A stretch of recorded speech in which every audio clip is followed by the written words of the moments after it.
3 point மற்றும் 4 point DC motor ஸ்டார்டர்ஸை assemble, service மற்றும் ரிப்பேர் பண்ண கத்துக்கிற செஷனுக்கு உங்களை அன்போடு வரவேற்கிறேன். இந்த செஷனுடைய முடிவில் உங்களால் DC ஸ்டார்டருடைய காம்பனன்ட்ஸை பட்டியலிடவும், பிகினர்ஸ் டயக்ராமை கண்டுபிடிச்சு அதை வரையவும், ஸ்டார்டர் ரெசிஸ்டன்ஸ் மற்றும் கான்டாக்ட் ஸ்டட்ஸை ஆய்வு செஞ்சு சுத்தப்படுத்தவும், நோ வோல்ட் காயிலோட ரெசிஸ்டன்ஸை அளவிடவும், ஓவர்லோட் ரீலேவை வடிவமைக்கவும் முடியும். ஸ்டார்டருடைய பாகங்களை ஐடென்டிஃபை பண்ண போகிறோம். DC ஸ்டார்டருடைய நேம் பிளேட் கீழே கொடுக்கப்பட்டிருக்கு. DC ஸ்டார்டர் 3 பாயிண்ட் ஆகவோ அல்லது 4 பாயிண்ட் ஆகவோ இருக்கும். ஆம்ப்ஸ் என்பது அந்த ஸ்டார்டருடைய அதிகபட்ச மின்சக்தி. வோல்ட்ஸ் என்பது அந்த ஸ்டார்டருடைய ரேட்டிங்கை சொல்லும். மேக் என்பது அந்த ஸ்டார்டருடைய தயாரிப்பை குறிக்கும். சீரியல் நம்பர் என்பது அந்த பாகத்துடைய நம்பர். ஸ்டார்டருடைய பல பாகங்களை பார்க்க போகிறோம். ஸ்டார்டருடைய ஸ்கீமேட்டிக் டயக்ராம் தான் இது. Starting series resistance. ஸ்டார்டரில் இருக்கக்கூடிய ஸ்டார்டிங் சீரிஸ் ரெசிஸ்டன்ஸ் மோட்டார் டெர்மினல்ஸில் இருக்கக்கூடிய வோல்டேஜை கம்மி பண்ணுது. இதனால் ஸ்டார்டிங் கரண்ட்டுடைய அளவும் கட்டுப்படுத்தப்படுது. ஹேண்டில். ஸ்டார்டரில் இருக்கக்கூடிய இந்த ஹேண்டில் DC மோட்டாரை ஸ்டார்ட் பண்ணுறதுக்கும் சீரியஸ் ரெசிஸ்டன்ஸில் ஸ்லைட் ஆகி ஆஃப் டு ரன் பொசிஷன் போகிறதுக்கும் பயன்படுது. ஸ்ப்ரிங். இது ஹேண்டில் திரும்பவும் 0 பொசிஷனுக்கு கொண்டு வரத்துக்கு உதவி பண்ணுது.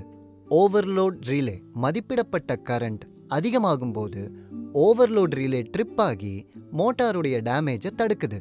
Terminal block. இது லைன், ஃபீல்டு, ஆர்மேச்சர் டெர்மினல்ஸை இணைக்கிறதுக்கு பயன்படுது. No volt coil. இது ஸ்டார்டருடைய ஹேண்டில் செலக்டட் பாயிண்ட்ல சரியா வச்சுக்க உதவுது. எல். இது லைன் டெர்மினல்னு அர்த்தம். இந்த லைன் டெர்மினல் சப்ளையோட பாசிட்டிவ்ல கனெக்ட் ஆயிருக்கு. ஏ. Armature terminal. இது சப்ளையோட ஆர்மேச்சர் வைண்டிங்ல கனெக்ட் ஆயிருக்கு. எஃப். Field terminal. இது சப்ளையோட ஃபீல்ட் வைண்டிங்ல கனெக்ட் ஆயிருக்கு. ஃபீல்ட் மற்றும் ஆர்மேச்சர் டெர்மினல்ஸ். இது மோட்டாருடைய இன்புட் பவர் டெர்மினல்ஸ். DPST ஸ்விட்ச். டபுள் போல் சிங்கிள் த்ரூ ஸ்விட்ச். இது மோட்டாரை ஆன் பண்ணுறதுக்காகவும் ஆஃப் பண்ணுறதுக்காகவும் பயன்படுது. 4 பாயிண்ட் ஸ்டார்டருடைய படம் மற்றும் பாகங்கள். Starting series resistance. ஸ்டார்டரில் இருக்கக்கூடிய ஸ்டார்டிங் சீரிஸ் ரெசிஸ்டன்ஸ் மோட்டார் டெர்மினல்ஸில் ஏற்படக்கூடிய வோல்டேஜை குறைக்குது. இதனால் ஸ்டார்டிங் கரண்ட்டும் கட்டுப்படுத்தப்படுது. ஹேண்டில். ஸ்டார்டரில் இருக்கக்கூடிய இந்த ஹேண்டில் DC மோட்டாரை ஸ்டார்ட் பண்ணுறதுக்காகவும் மெல்லமாக ஆஃப்லேருந்து ரன் பொசிஷன் போகிறதுக்காகவும் பயன்படுது. இது சீரியஸ் ரெசிஸ்டன்ஸில் ஸ்லைட் ஆகி வேலை பார்க்குது. ஸ்ப்ரிங். இது ஹேண்டில் திரும்பவும் 0 பொசிஷன் கொண்டு வர பயன்படுது. Overload relay. மதிப்பிடப்பட்ட கரண்ட் அதிகமாகும் போது ஓவர்லோட் ரீலே ட்ரிப் ஆகி மோட்டாருடைய டேமேஜை தடுக்குது. Terminal block. இது line, field, no volt coil மற்றும் ஆர்மேச்சர் டெர்மினல்ஸை இணைக்கிறதுக்கு பயன்படுது. No volt coil. இது ஸ்டார்டர் ஹேண்டில் செலக்டட் பாயிண்ட்ல சரியா வச்சுக்கிறதுக்கு உதவுது. எல் அப்படிங்கிறது லைன் டெர்மினல். இது சப்ளையோட பாசிட்டிவ்ல கனெக்ட் ஆயிருக்கு. ஏங்கிறது ஆர்மேச்சர் டெர்மினல். இது சப்ளையோட ஆர்மேச்சர் வைண்டிங்ல கனெக்ட் ஆயிருக்கு. எஃப்ங்கிறது ஃபீல்ட் டெர்மினல். இது சப்ளையோட ஃபீல்ட் வைண்டிங்ல கனெக்ட் ஆயிருக்கு. இந்த 4வது பாயிண்ட் தான் நோ வோல்ட் காயில் டெர்மினல், அதாவது NVC. ஃபீல்டு மற்றும் ஆர்மேச்சர் டெர்மினல்ஸ். இதுதான் மோட்டாருடைய இன்புட் பவர் டெர்மினல்ஸ். DPST ஸ்விட்ச். டபுள் போல் சிங்கிள் த்ரூ ஸ்விட்ச். இது மோட்டாரை ஆன் பண்ணுறதுக்காகவும் ஆஃப் பண்ணுறதுக்காகவும் பயன்படுது. Real starter parts identification. 3 point ஸ்டார்டரின் பாகங்கள். Handle. Overload coil. Spring. No volt coil. Starting resistance. Line terminal L. Field terminal F. Armature terminal A. இந்த 3 point ஸ்டார்டருடைய படத்தை நீங்கள் பார்க்கும்போது ஸ்டார்டருடைய பின்புறமும் உட்புறமும் ஸ்டட்ஸ் மற்றும் டெர்மினலுடைய பாகங்கள் நட் மற்றும் போல்ட்டுகளால் இணைக்கப்பட்டிருக்கிறத நீங்கள் தெளிவாக பார்க்கலாம். இந்த ஸ்டார்டிங் ரெசிஸ்டர்ஸ் எல்லாம் காயில்டு ஒயர் ரெசிஸ்டர்ஸோடு இணைக்கப்பட்டிருக்கு. அவை ஹைலம் மற்றும் ஆஸ்பெட்டோஸ் போன்ற இன்சுலேட்டட் ஷீல்ட் மேலே பொருத்தப்பட்டிருக்கு. 4 பாயிண்ட் ஸ்டார்டரின் பாகங்கள். Handle, overload coil, spring no volt coil, starting resistance, line terminal L1, NVC terminal L2, field terminal F, armature terminal A. இந்த 4 பாயிண்ட் ஸ்டார்டருடைய படத்தை நீங்க பார்க்கும்போது ஸ்டார்டருடைய பின்புறமும் உட்புறமும் ஸ்டட்ஸுடைய பாகங்கள் மற்றும் டெர்மினல்கள் நட்டாலையும் போல்ட்ஸாலையும் இணைக்கப்பட்டிருக்கிறத நீங்க தெளிவாகவே பார்க்கலாம். இந்த ஸ்டார்டிங் ரெசிஸ்டர்ஸ் எல்லாம் காயில்டு ஒயர் ரெசிஸ்டர்ஸோடு இணைக்கப்பட்டிருக்கு. அவை ஹைலம் மற்றும் ஆஸ்பெஸ்டோஸ் போன்ற இன்சுலேட்டட் ஷீல்ட்ஸ் மீது பொருத்தப்பட்டிருக்கு. கான்டாக்ட் ஸ்டட்ஸை சரி பார்த்து சுத்தம் பண்ணணும். எல்லா கான்டாக்ட் ஸ்டட்ஸும் சரியா இணைக்கப்பட்டிருக்கா இல்லையான்னு பார்க்கணும். இல்லைனா அது எல்லாத்தையும் சரியா பொருத்துங்க. ஏதாவது ஸ்பார்க் வருதாங்கிறத கவனிங்க. அப்படி ஏதாவது இருந்தா சாண்ட் பேப்பரை வச்சு அதை சரிப்படுத்துங்க மற்றும் சிடிசி போன்ற சால்வெண்ட்டை வச்சு அதை சுத்தம் பண்ணுங்க. சிடிசினா கார்பன் டெட்ரா குளோரைடு. இந்த ஸ்டார்டர் ரெசிஸ்டன்ஸை செக் பண்ணுங்க. இந்த ஸ்டார்டர் ரெசிஸ்டன்ஸ் ஓப்பனா இருந்துச்சுன்னா மேனுஃபேக்சரருடைய நிஜமான வழிகாட்டுதலின்படி இதை மாற்றி அமைச்சிடுங்க. நோ வோல்ட் காயிலுடைய ரெசிஸ்டன்ஸை அளவிடுங்க. நோ வோல்ட் காயில் மஞ்சளா இருக்காங்கிறத நீங்க ஆராய்ந்து பார்க்கணும். மல்டிமீட்டர் டெஸ்டிங் ப்ராட்ஸை நீங்க நோ வோல்ட் காயிலுடைய டெர்மினல்ஸான A மற்றும் Bல நீங்க கனெக்ட் பண்ணணும். மல்டிமீட்டருடைய அளவு 2500 ஓம்ஸ்ன்னு காட்டுனுச்சுன்னா அது ஆரோக்கியமா இருக்குன்னு அர்த்தம். இப்போ ஓவர்லோட் ரீலேவை பத்தி பார்ப்போம். இந்த ஓவர்லோட் ரீலே அதிகமான கரண்ட் அளவை கட்டுப்படுத்தி மோட்டாரை காப்பாத்துது. இந்த ஓவர்லோட் ரீலே மோட்டாருக்கு அடியில் இருக்க ஹை ரேட்டிங் கரண்ட்டுக்கு பக்கத்தில் பொருத்தப்பட்டிருக்கு. இந்த செட்டிங்கில் ஸ்டார்டர் ட்ரிப் ஆகவே கூடாது. அப்படி ட்ரிப் ஆச்சுன்னா ஓவர்லோட் ரிலேல இருக்கக்கூடிய கரண்ட் செட்டிங்கை அதிகப்படுத்துங்க. நோ வோல்ட் காயிலுடைய ரெசிஸ்டன்ஸ் மற்றும் ப்ரொடெக்டிவ் ரெசிஸ்டன்ஸுடைய அளவையும் குறிப்பையும் பார்ப்போம். நோ வோல்ட் காயிலுடைய நிறம் மஞ்சள்.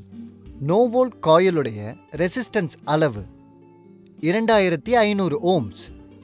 நோ வோல்ட் காயிலுக்கும் கோருக்கும் மத்தியில் இருக்கக்கூடிய இன்சுலேஷன் ரெசிஸ்டன்ஸ் அளவு 5.5 மெகா ஓம்ஸ். 4 பாயிண்ட் ஸ்டார்டருடைய ப்ரொடெக்டிவ் ரெசிஸ்டன்ஸ் 1000 ஓம்ஸ். இது டிசி ஸ்டார்டர்களுடைய பொதுவான கவனிப்புகளின் அட்டை. ஓப்பன் மற்றும் ஷார்ட்ஸுகளுக்கு ஸ்டார்டர் ரெசிஸ்டன்ஸை சரிபாருங்கள். காரணம் ஷார்ட்டட் ரெசிஸ்டன்ஸ் ஏனென்றால் ரெசிஸ்டன்ஸுடைய லூஸ் மவுண்டிங் பேனலில் இருக்கக்கூடிய அதிகபட்ச அதிர்வு. அதற்கான தீர்வுகள் ரெசிஸ்டன்ஸை சரியாக அமைக்கவும், சரியான முறையில் ரெசிஸ்டன்ஸை அமைத்து அதிர்வை குறைக்கவும். இரண்டாவது காரணம் அதிகப்படியான வெப்பத்தினால் ஓப்பன் ரெசிஸ்டன்ஸுகளுக்கு ஏற்பட்ட காரணம் என்னவென்றால் அதிகபட்சமான லோட் தவறாக ஆரம்பிக்கும் முறை. தீர்வுகள் என்னவென்றால் ஸ்டார்டர் ஹேண்டிலை ஸ்டார்டிங் பொசிஷனில் வெகுநேரம் வைத்திருக்க கூடாது. ஓப்பன்டு ரெசிஸ்டன்ஸை சரியான நீளம் மற்றும் அளவு கொண்ட பொருளை கொண்டு மாற்றியமைக்க வேண்டும். அதிகபட்சமான லோடை குறைக்க வேண்டும். இரண்டாவது தவறு தீயினால் ஏற்பட்ட தவறுகளுக்கு ஸ்டேஷனரி மற்றும் மூவபிள் கான்டாக்ட் ஸ்டட்ஸை சரிபார்க்க வேண்டும். காரணங்கள் ஓவர்லோட், சரிவர பொருத்தாத ஹேண்டில்களால் கான்டாக்ட் ஸ்டட்டில் ஏற்பட்ட குறைந்த அழுத்தம், சரிவர பொருத்தப்படாத ஸ்டட்ஸ், தவறான செய்முறை. தீர்வுகள் என்னவென்றால் அழுத்தத்தை குறைக்கவும், ஹேண்டில் மீது 1 அல்லது 2 வாஷர்களை பொருத்தி ஹேண்டில் ஸ்டட்ஸை இறுக்கவும், கான்டாக்ட் ஸ்டட்ஸ்களுக்கு பின்பு உள்ள நட்டுகளை இறுக்கவும், ஸ்டார்ட்டிலிருந்து ரன் கண்டிஷன் போவதற்கு நிதானமாக ஹேண்டிலை இயக்கவும். கான்டாக்ட்ஸ் மீதுள்ள சாதாரண காயங்கள் சிடிசியை கொண்டு சுத்தப்படுத்திவிட முடியும். பெரிய காயங்களுக்கு சாண்ட் பேப்பர் மற்றும் ஃப்ளாட் ஃபைலை கொண்டு சரிப்படுத்திவிட முடியும். பெட்ரோலியம் ஜெல்லியை மூவபிள் மற்றும் ஸ்டேஷனரி கான்டாக்ட் ஸ்டட்ஸ் மீது அப்ளை செய்யவும். டிசி ஸ்டார்டருடைய ட்ரபிள் ஷூட்டிங் சார்ட் கீழே கொடுக்கப்பட்டுள்ளது. மோட்டரிலிருந்து ஸ்டார்டருக்கு போகும் இன்டர்மிட்டன்ட் கரண்ட் ஃப்ளோ. அதற்கான தீர்வுகள் எல்லா டெர்மினல்களையும் இறுக்கமாக இணையுங்கள், ஸ்டட்டுகளை இறுக்குங்கள், அழுத்தத்தை சரிபாருங்கள் அல்லது கான்டாக்ட் கிளீனரை கொண்டு ஸ்டட்டுகளை சுத்தப்படுத்துங்கள். என்விசி டிமேக்னடைஸ் ஆகும் பொழுது ஹேண்டில் ஆஃப் பொசிஷனுக்கு வராத பிரச்சனை. அதனை வேறு ஒரு நல்ல ஸ்ப்ரிங்கை கொண்டு மாற்றிவிடுங்கள். மேக்னெட் ஃபேஸஸை சுத்தம் செய்யுங்கள். சத்தமெழுப்பும் மேக்னெட். அதற்கான தீர்வு கோரை சரிபார்க்கவும், மேக்னெட்டிக் அசம்பிளியை மாற்றிவிடவும், ஒரு நல்ல சால்வெண்ட்டை கொண்டு சுத்தம் செய்யவும். ஆன் பொசிஷனிலிருந்து ஹேண்டில் பிக்கப் ஆகாமல் இருப்பது. அதற்கான தீர்வு சப்ளை வோல்டேஜை ஆராய்ந்து சரி செய்யுங்கள். காயிலை மாற்றிவிடுங்கள். கான்டாக்ட்ஸை சரிபார்த்து சுத்தம் செய்யுங்கள். நோ வோல்ட் காயிலில் உள்ள மேக்னெட்டிக் போல் ஃபேஸில் ஹேண்டில் சரிவர பொருத்தப்பட்டிருக்கிறதா என்று பார்த்து அதில் உள்ள சாஃப்டான இரும்பு பீஸை சரிபாருங்கள். அடிக்கடி ஸ்டார்டர் ட்ரிப் ஆவது. அதற்கான தீர்வு ஓவர்லோட் ரீலேவை சரியாக பொருத்துங்கள். லோடின் அளவை குறையுங்கள். ரீகேப்.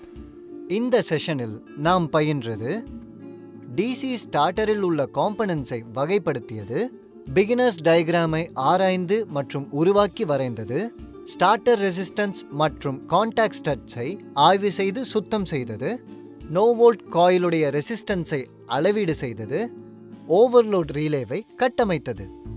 இன்னத்த செஷன்ல 3 பாயிண்ட் மற்றும் 4 பாயிண்ட் டிசி மோட்டார் ஸ்டார்டர்ஸை அசெம்பிள், சர்வீஸ் மற்றும் ரிப்பேர் எப்படி பண்ணுறதுன்னு தெரிஞ்சுக்கிட்டோம்.